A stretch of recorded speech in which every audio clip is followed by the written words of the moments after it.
هل صفقة زيزو فاشلة؟ طب هل البروباجندا اللي اتعملت على موسم الصفقات في الأهلي هل هو فاشل؟ طب هل يا معلم إمام نص الفريق بعد يا معلم ماتش بالميراس وبورتو اللي ما كنتش أحسن حاجة فيهم، وماتش إنتر ميامي الشوط التاني اللي كنت وحش بعد ما إمام طلع؟ طب هل يا معلم يعني نقدر دلوقتي نحكم يا معلم والله بعد 3 ماتشات نقدر نحكم على أوبيرو، ولا يا معلم لسه بدري؟ هل أنت ما طلعتش بإيجابيات كتير ولا طلعت بإيجابيات؟ هل أنت ما طلعتش بسلبيات أصلا ولا طلعت بسلبيات كتير قوي؟ الاهلي بعد ما طلع من كاس العالم هل يا معلم والله يعني شوف نظام جديد وشكل جديد جوه النادي، ولا يا معلم هي بطوله دخلت لميت منها فلوس والحوار خلص؟ ده كله هنتكلم عليه عشان مش فعلا مجدي ومتاده، ودي حاله الاهلي بعد كاس العالم بعد ما سمعنا من ناس كتير قوي زي بيبو، زي سيد حفيظ، زي ابو واحد السيد في الزمالك، زي ناس كتير قوي السوشيال ميديا كلهم اتكلموا عليهم. هنتكلم عن ده كله وهنشوف كميه اراء ونشوف كميه سلبيات وايجابيات. يلا بينا خش. بقول لك ايه، همتعك الفترة الجاية تعديلات وحاجات في الانترو والخلفية والإضاءة والصوت. اتقل عليا الفترة الجاية في حاجات كتير أوي. على رأيي ده بحاول الفترة الجاية لا فيها راحة كملها. طيب احنا عارفين يا معلم الأول أي حاجة بتطلع بإيجابيات وبتطلع بسلبيات. هنتكلم على الإيجابيات لأن هما مش كتير. اول حاجه يا معلم والله الايجابيات ان يا معلم والله انا رحت يا معلم عرضت لعيبتي في السوق، والناس يا معلم بدات تشوف لعيبتي اللي كانت بتلعب في الدوري المصري وفي افريقيا مش عليها العين قوي. فيا معلم والله راحوا لعبوا في بطوله كبيره العين كلها عليها، الناس كتير قوي بتبص عليها. ويا معلم والله الشجره بدات تطلع شويه بذره وقالت لك يا معلم والله وسام ابو علي جاي له عرض من امريكا ب 10 مليون دولار. ده غير ديانج يا معلم والله اللي الناس اشادت بيه بعد ماتش بورتو او الدقايق في ماتش بورتو، والناس كلها اشادت بيه وقالت لك يا معلم والله برافو شكرا وانت لاعب حلو وممتاز وهنبص عليك.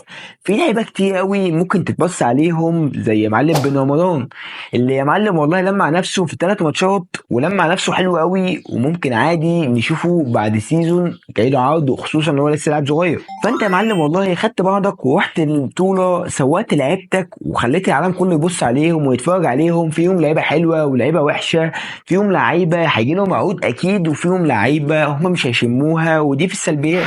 الحاجه التانيه والله يا معلم والله انك عملت احتكاك او شفت يا معلم والله ان الكوره اللي بتلعبها في افريقيا دي وخصوصا في مصر هي دي مش كوره.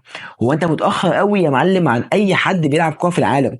فنلندا بتلعب كوره احسن منك، دي حاجات احنا اكيد عارفينها، بس يا معلم والله هم باين في مصر او باين في الاهلي او باين في افريقيا كلها هم مش واخدين بالهم من الحوار ده. مش واخدين بالهم ان معظم او كل انديه افريقيا يا معلم كلهم طلعوا من البطوله. معنى كده ان انت عندك مشكله في النظام في الكره الافريقيه في المطلق. هتقول لي يا معلم والله بنتكلم على الاهلي هنا. طب يا معلم والله بنتكلم على الاهلي هنا. انت يا معلم والله يعني انت شفت يا معلم والله ان الكوره اللي بتلعبها في افريقيا وبتلعبها في مصر هي دي مش كوره بالنسبه للكوره بتتلعب بره. فانت يا معلم والله عملت احتكاك وشفت بجد ان انت ناقصك شويه حاجات كتيره عشان تبقى نادي اقدر اقول لك يا معلم والله تطلع بره تعدي شويه من دور المجموعات، مش تكسب البطوله فكك انت مش تكسب البطوله، بس انا بقول لك انت يا معلم والله هتعدي من دور المجموعات على الاقل. فانت يا معلم اول حاجه سويت لعيبتك، تاني حاجه عملت احتكاك، تالت حاجه يا معلم والله بالبلدي كده يا معلم والله انت رحت لميت فلوس، ورحت يا معلم فتحت الحصاله وخدت منها شويه فلوس ومشيت. بس يعني ما خدتش فلوس كلها، انت خدت شويه فلوس منها ومشيت. الفلوس يا معلم والله اللي انت رايح تعمل عشانها. اه يا معلم انا يا معلم والله انا ما رايح اكسب البطوله ولا رايح اعمل اي حاجه. انا يا معلم عارف وانت يعني بتبقى يعني زازك قوي لو كنت مفكر ان انت هتروح كل كاس عالم تاخد البطوله او رايح يا معلم تنافس عليها، لان انت مش هتنافس عليها. اخر بطوله كنت تقدر تنافس عليها شويه شويه، مش تنافس عليها شويه او توصل النهائي او توصل حته كبيره، هي بطوله السنه اللي فاتت. غير كده يا معلم والله انت مش هتكسب بطوله ولا اي بطوله ولا تنافس على اي بطوله من البطولات اللي جايه. عشان كده كنا زعلانين قوي ان احنا يا معلم والله طلعنا من البطوله بتاعت السنه اللي فاتت من غير ولا اي حاجه، وكنا زعلانين قوي ان احنا يعني ما حسيناش شويه انك بتحاول. فانت رحت يا معلم والله كسبت فلوس، كسبت 12 مليون دولار، ويا معلم والله سوقت لعيبتك وخليت اول عرض لوسام يجي لك، وخليت اول عرض يا معلم والناس تبص على شويه لعيبه اللي عندك اللي هم شويه لعيبه يتبص عليهم. ويا معلم والله رحت يا معلم شفت وعملت احتكاك مع الانديه اللي بتلعب كرة قدم اللي بيلعبوا كرة قدم بره، رحت عملت احتكاك معاهم. رابع حاجة ودي الأخيرة إنك شفت لعيبة في الأهلي لا تصلح إن تعدي من قدام سور النادي. مش يا معلم لا تصلح إنها تخش ال 18، ما لا تصلح انها تخش الاندر 18 في النادي. اللعيبه اللي تحت ال 18 سنه بتلعب، في لعيبه احسن من اللعيبه اللي بتلعب معاك في النادي. اولهم يا معلم هو الشحات يا معلم، اللي هو بره النادي اول قرار طلع بعد ما جيت ان في لعيبه هتطلع من النادي. 7 لعيبه هم مش موجودين في النادي، ابرزهم 3 لعيبه زي ندفيد وقفشه والشحات. هم دول على خطر وعلى المحك ان هم يطلعوا عادي. الشحات يا معلم والله ان اللي لعب ماتش بورتو وكان من اوحش لعيبه الملعب، فكك من كارثه الدفاع. بس يا معلم والله يعني ايه اتنين محمد هاني والشحات يلعبوا في نفس المكان والاتنين يبقوا كارثه؟ معلومه بس، الشحات في المقصه فتره من الفترات كان بيلعب باك. تاني واحد قفشه وندفيد اللي يا معلم والله هم بيلعبوا في الاهلي لاجل الشو السوكسي. ندفيد لاجل ان هو ابن حسام بدري من زمان، وده اللي متبنيه واللي خلاه يا معلم يلعب في الاهلي. ويا عم ده ربنا يسامحك على اللي انت عملته فينا. تاني حاجه قفشه اللي هو بيلعب لحد دلوقتي عشان حاجتين: اول حاجه يا معلم اخلاقه، وهو قدوه بتاعت ابو تريكه في الاخلاق بس. تاني حاجه الجون اللي هو جابه، ويا معلم تشكر كتر خيرك روح. فانت طلعت بالايجابيات دي كلها. طب السلبيات هم كتير شويتين 3. اول حاجه انك عرفت يا معلم والله ان انا مش لازم اعمل بروباجندا. وطبعا يا معلم اتعلمت مع المنتخب في كاس العالم 2018 في روسيا قد ايه البروباجندا اللي بتطلع قبل كاس العالم والسوكسي، وان احنا رايحين ماتش السعوديه مضمون ونكسب، بس يعني نكسب روسيا ونتعادل مع اوروجواي، وماتش السعوديه مضمون. انت خسرت ال3، او يا معلم ما كسبتش ولا واحد فيهم، وطلعت في الاخر بنقطه او بنقطتين، او ما طلعتش باي حاجه. فيا معلم والله البروباجندا مش مطلوبه. الصفقات والشو اللي اتعمل كله قبل البطوله، وكل حاجه اتعملت قبل البطوله، اذا كان بين رمضان ولا زيزو بيكهام اللي ما تعملوش تقديمه اصلا، وانك يا معلم والله جريت بسرعه عشان تجيبه، وانك ما كنتش برضه عامل خطه فريق بحجم النادي الاهلي، انك مش عامل خطه في الصفقات. زي يا معلم والله انت جبت زيزو في بن رمضان، في يا معلم بن شرقي، في تريزيجيه، عملت تشكيله هجوميه جباره. طب والدفاع؟ عارف لما جه قال لك يعني اظبط، كل ما اظبط الجاكيته البنطلون يقع، وكل ما اظبط البنطلون الجاكيته توسع. فيا معلم والله هو في حاجه غلط. هو يا معلم الدفاع حرفيا هو يعني ابرز نجم جه فيه هو بيكهام.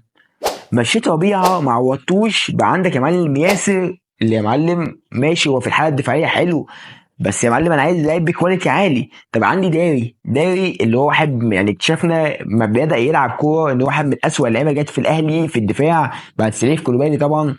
فواحد من اسوأ اللعيبه، او انا ما حبيتوش او ما حبيتش كورته، وما شفته وحش قوي، وشفته واحد من اسوأ اللعيبه. فانا يا معلم برضه مش مبسوط بيه.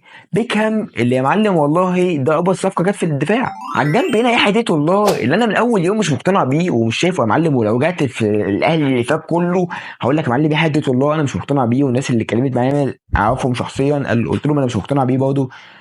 الناحيه التانيه محمد هاني، لا يا معلم والله دي مش لعيبه راح بيها كاس العالم كدفاع. فالبروباجندا يا معلم والسوكسي اللي اتعمل، انت يا معلم ما عرفتش تظبطه، ما عرفتش تشيفه، ما عرفتش يا معلم والله امتى اجيب الصفقه دي وامتى اجيب الصفقه دي، وامتى يا معلم والله ابص او اكتفي باللعيبه الهجوميه اللي عندي وابص بقى على الدفاع. بس الهجوم انا عندي يا معلم كميه لعيبه زي طاهر، زي الشحات، زي قفشه، زي زيزو، زي تريزيجيه، زي بن شرقي، زي جريديشار، زي وسام.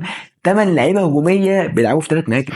تاني حاجه وهي برضه النجوم اللي موجوده في النادي، هو يا معلم والله انا دلوقتي يعني في الهجوم هلاعب تريزيجيه، واحد من اللعيبه اللي سابت يعني فلوس قطر وفوائد انها تجيلك. بن شرقي ساب فلوس قطر وجاوا انه يجيلك.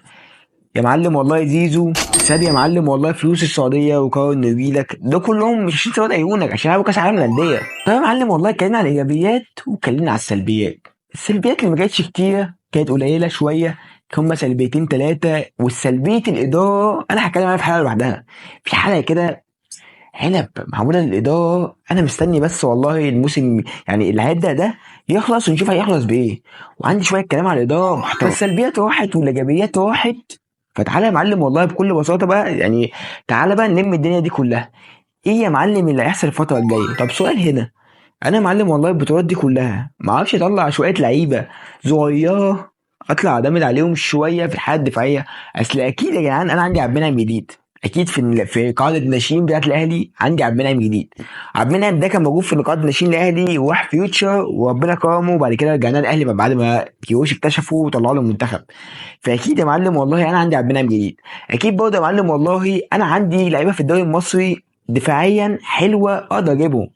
اكيد يا معلم والله في لعيب في الدوري المصري حلو.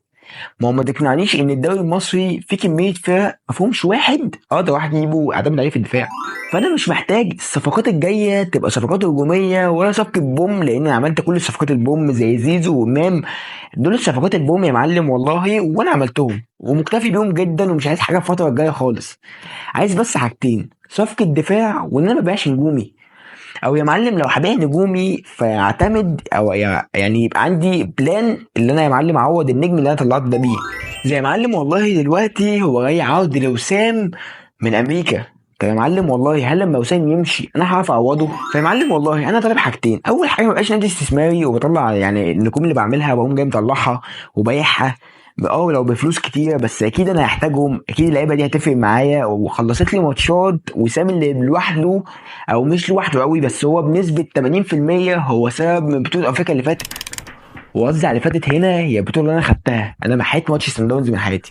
فده بس كان كلامنا بعد الاهلي لما طلع من كاس العالم للانديه. ويا معلم والله بكل بساطه انا يا معلم منتظر اشوف الجاي من الاهلي ومنتظر بطولات كتير قوي من الاهلي وبطولات حلوه من الاهلي.